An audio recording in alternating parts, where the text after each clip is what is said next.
IPL ನ official retention rule announce ಆಗಿದೆ ಗುರು.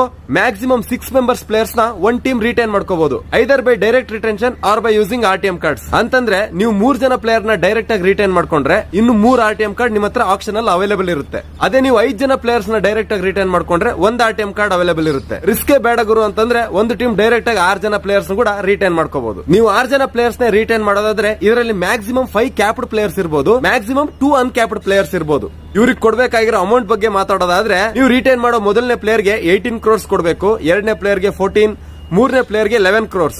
Further ಇನ್ನೂ ಪ್ಲೇಯರ್ಸ್ ನ ನೀವು ರಿಟೈನ್ ಮಾಡ್ಬೇಕಂದ್ರೆ 4ನೇ ಪ್ಲೇಯರ್ಸ್ ಗೆ ಮತ್ತೆ 18 crores ಕೊಡಬೇಕು, 5ನೇ ಪ್ಲೇಯರ್ಸ್ ಗೆ 14 crores. ಓವರ್ ಆಲ್ ಪ್ರತಿ ಟೀಮ್ ನ ಕೈಯಲ್ಲಿ 120 crores ಅಮೌಂಟ್ ಅವೈಲೇಬಲ್ ಇರುತ್ತೆ. ಇದಿಷ್ಟರಲ್ಲೇ ಈ ಅಮೌಂಟ್ ನೆಲ್ಲ ಮ್ಯಾನೇಜ್ ಮಾಡಬೇಕು. ಬೇಕಾದ್ರೆ ನೀವು ರಿಟೈನ್ ಮಾಡಿರೋ ಪ್ಲೇಯರ್ಸ್ ಗೆ ಇದಕ್ಕಿಂತ ಅಡಿಷನಲ್ ಅಮೌಂಟ್ ಕೂಡ ಕೊಡಬಹುದಂತೆ. 6 ಜನ ಪ್ಲೇಯರ್ಸ್ ನ ರಿಟೈನ್ ಮಾಡ್ಕೊಂಡ್ರೆ core team as it is ಹಂಗೆ ಇರುತ್ತೆ. ಇದೇನ್ ಮೆಗಾ ಆಕ್ಷನ್ ತರ ಅನಿಸ್ತಾ ಇಲ್ಲ ಅಲ್ವಾ? ಇದೇ ತರದ ರಿಟೆನ್ಷನ್ ಪಾಲಿಸಿ 2016